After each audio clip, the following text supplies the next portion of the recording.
peu moins de 1 milliard de tonnes. On doit produire la même quantité pour les 30 prochaines années, donc 1 milliard de tonnes, c'est la flèche en rouge, si on veut suivre cette évolution juste avec la quantité primaire, juste avec du métal primaire.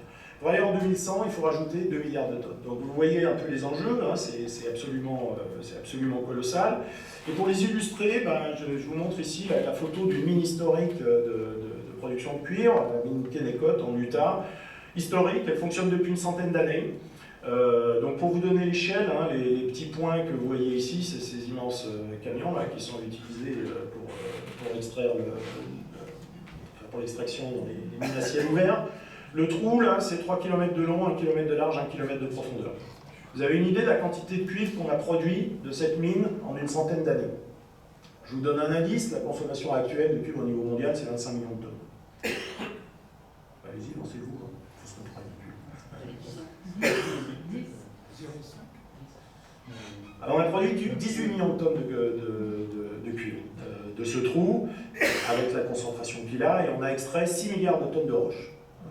Donc ça vous donne une idée, hein, c'est pour ça que j'ai pris cet exemple, 18 millions de tonnes, bon, on n'est pas loin des 25 millions de tonnes utilisées au niveau mondial.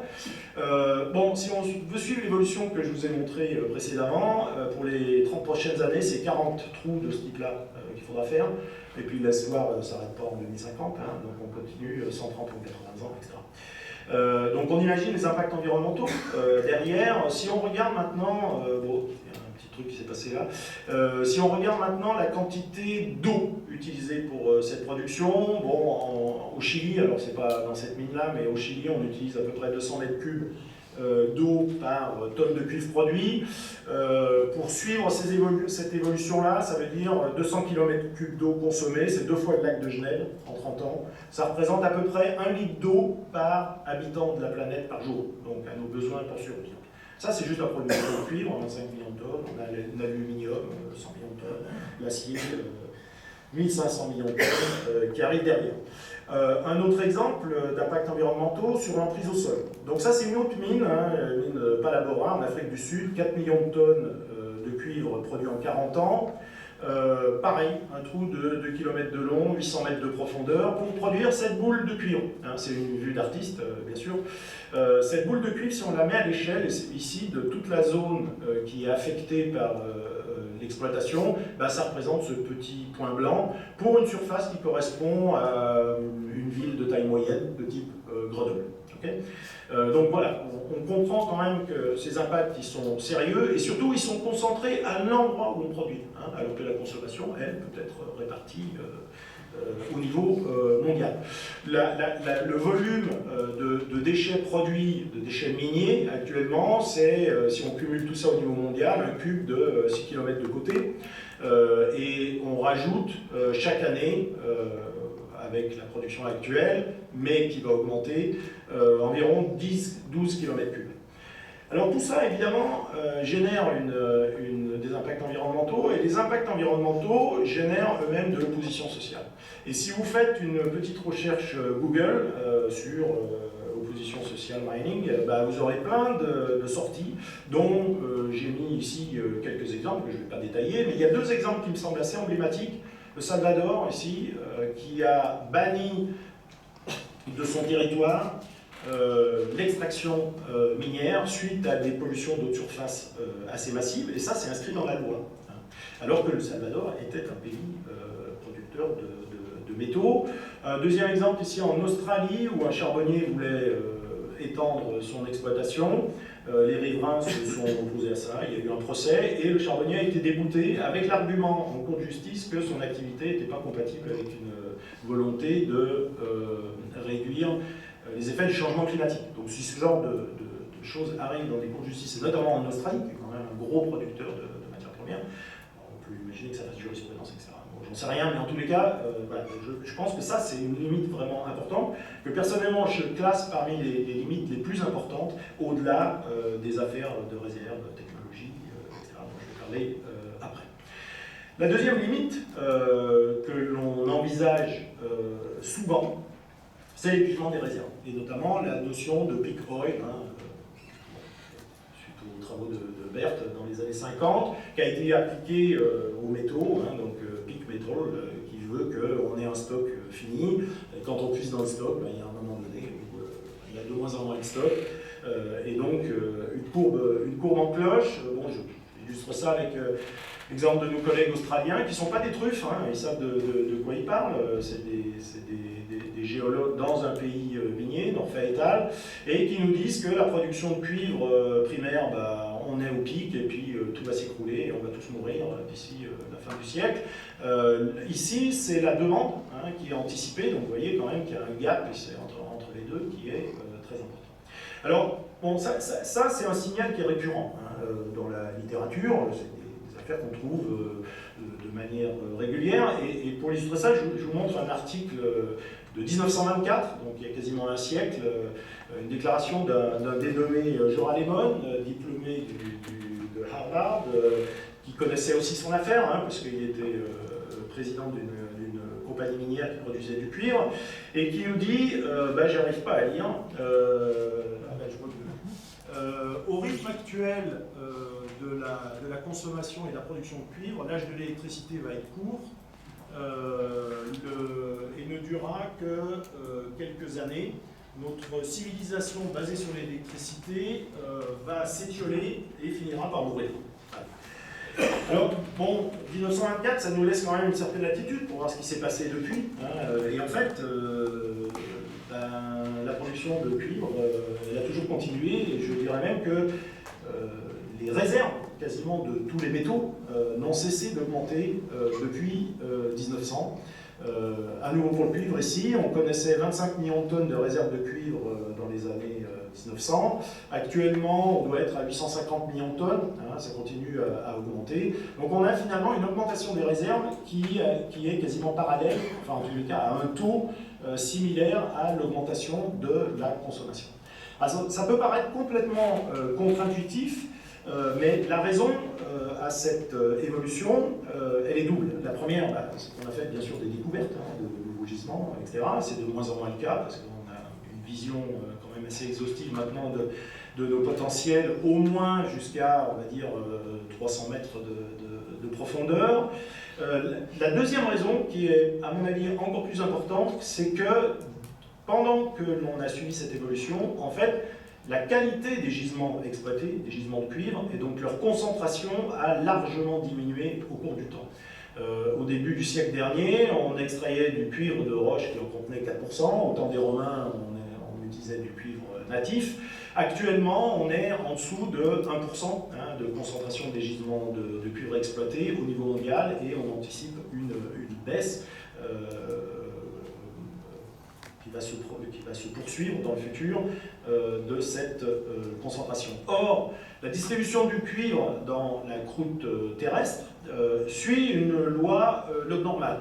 C'est-à-dire que quand vous diminuez la concentration des gisements exploités, vous avez accès à infiniment plus de roches qui contiennent du cuivre que de roches concentrées. Et donc finalement, vous augmentez la disponibilité de minerais de cuivre, et c'est ce qu'on voit sur cette figure-là. Alors évidemment, il y a une limite quand même qu'on peut anticiper à cette évolution, c'est une limite ne serait-ce qu'énergétique. Ça va nous coûter beaucoup plus en énergie, en tous les cas à technologie constante, d'extraire de roches diluées que de roches très concentrées. Et ça, c'est quelque chose qui est très important, bien sûr, à prendre en compte. Alors, et là, on touche un problème qui est rarement mentionné, mais qui, à mon avis, est très important, c'est les limites thermodynamiques. L'énergie qu'il faut pour extraire un métal, ici, depuis le minerai jusqu'au lingot, on peut la décomposer en deux grands termes. Il y en a un que j'oublie, mais bon. Le premier terme ici, c'est un terme mécanique, c'est-à-dire c'est l'énergie mécanique qu'il faut pour extraire la roche et la broyer. Parce que le broyage d'une roche, c'est quelque chose qui est extrêmement énergivore. Or, quand vous diminuez en concentration, en général, il faut broyer plus fin. Donc ce terme de broyage, il varie en 1 sur C, donc il est proportionnel à la dilution. Ensuite, il faut séparer la phase porteuse du stérile, et ça c'est une entropie de mélange, donc je n'ai pas à rajouter ici. Et puis ensuite, une fois que vous avez votre phase porteuse, eh ben, il faut casser l'oxyde de fer en fer plus oxygène, il faut casser le sulfure de cuivre en cuivre plus soufre, et ça, c'est un delta G0 de formation, hein, au premier ordre. Donc ça, la somme de ces deux termes, ça nous donne l'énergie minimum qu'il faut pour passer d'une roche à un métal. Dans le cas du fer, le broyage compte pas beaucoup parce qu'on a des gisements qui sont très concentrés, à 50%, et c'est ce terme métallurgie qui va prédominer. C'est 7 mégajoules par kilo, hein, pour casser la liaison FeO en fer plus oxygène. Donc on a une limite thermodynamique ici, que j'ai symbolisée par ce truc rouge, en dessous de laquelle on ne pourra jamais descendre. Hein. On ne pourra jamais produire un oxyde de fer en utilisant moins de 7 mégajoules par kilo, en tous les cas le casser en fer plus oxygène.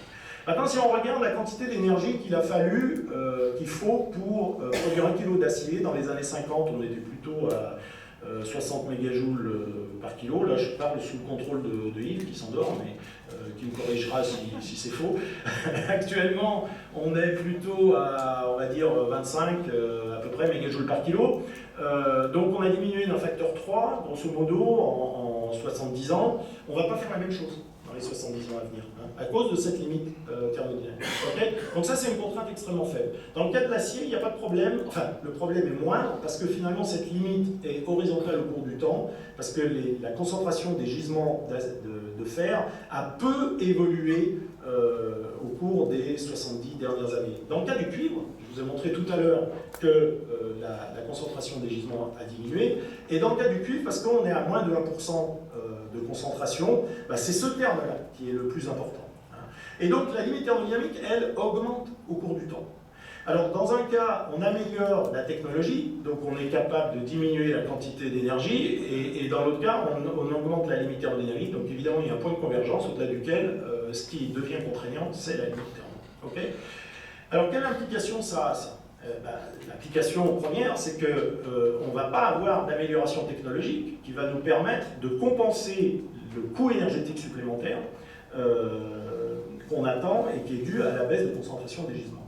Donc je vous montre une autre image où vous avez ici la quantité d'énergie qu'il faut pour produire 1 kg de métal en fonction de la concentration du métal dans une roche, à un instant donné. Donc là, vous avez plein de métaux. Hein. Ici, bon, c'est les métaux les plus dilués, l'or, le platine, le palladium. Et puis à l'autre bout de la comète, on a des oxydes de fer, de chrome, de manganèse, d'aluminium, etc. On est en échelle log-log, et si vous avez les yeux de la foi, vous voyez qu'on a une tendance qui est à peu près linéaire. Ça veut dire que l'énergie, finalement, c'est une loi puissante de la dilution. D'accord ? Maintenant, vous remplacez l'énergie par le prix, et vous avez la même tendance linéaire. Ça veut dire que le prix est lui-même une loi puissante de la dilution. Ce qui est rare est cher, et c'est cher parce qu'il faut beaucoup d'énergie pour aller le chercher. En gros, c'est ça. Okay, alors tout ça, c'est à techno constante, les technologies évoluent, mais le signal ici, c'est que si vous avez un moyen d'estimer l'énergie de production, bah, vous avez un moyen d'estimer au premier ordre le prix long terme. Ce que les économistes appellent la valeur tutélaire, hein, qui n'est pas un prix rapport demande sur offre, mais c'est une valeur, on va dire, moyenne long terme.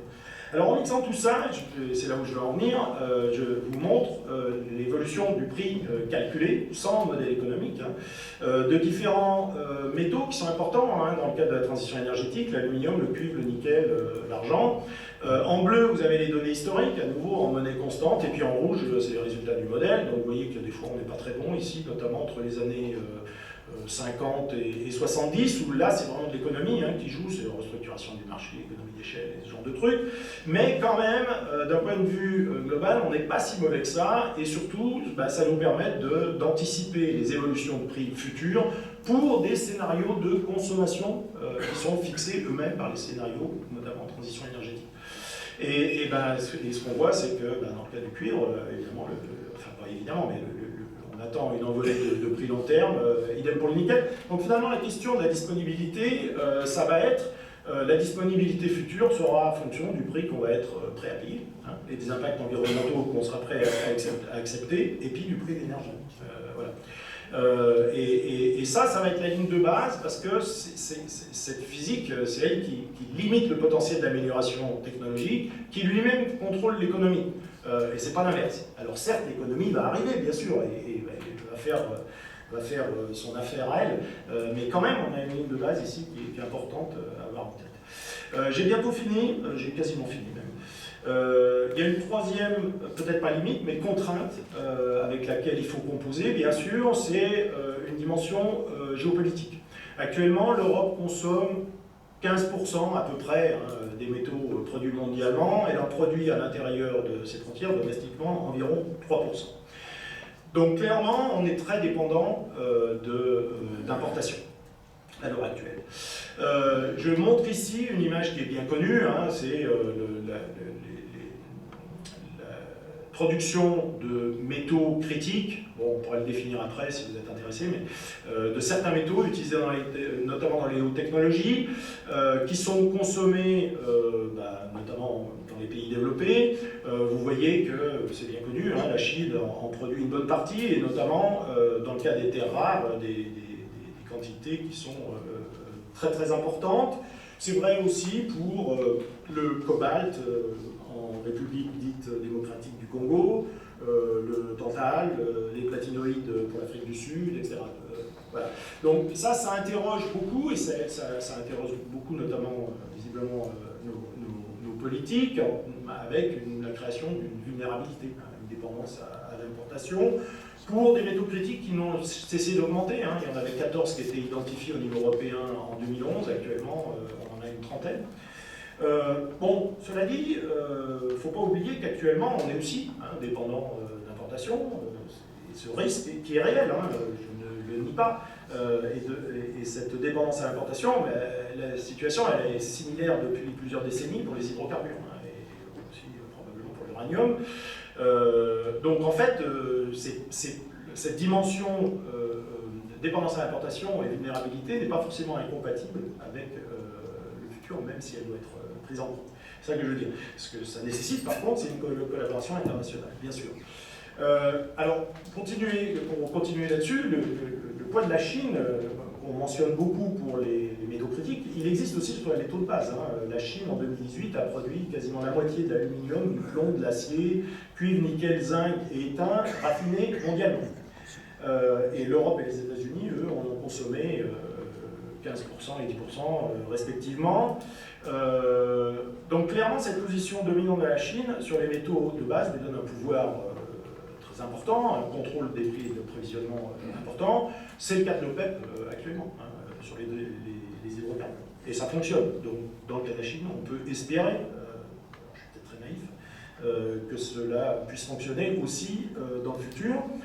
Là où, à mon avis, c'est plus embêtant, c'est que la Chine va aussi chercher ses matières premières ailleurs. C'est-à-dire qu'à l'inverse des pays producteurs de pétrole qui produisent en général ce qu'ils ont sous leurs pieds, la Chine, elle, va vraiment les chercher de partout.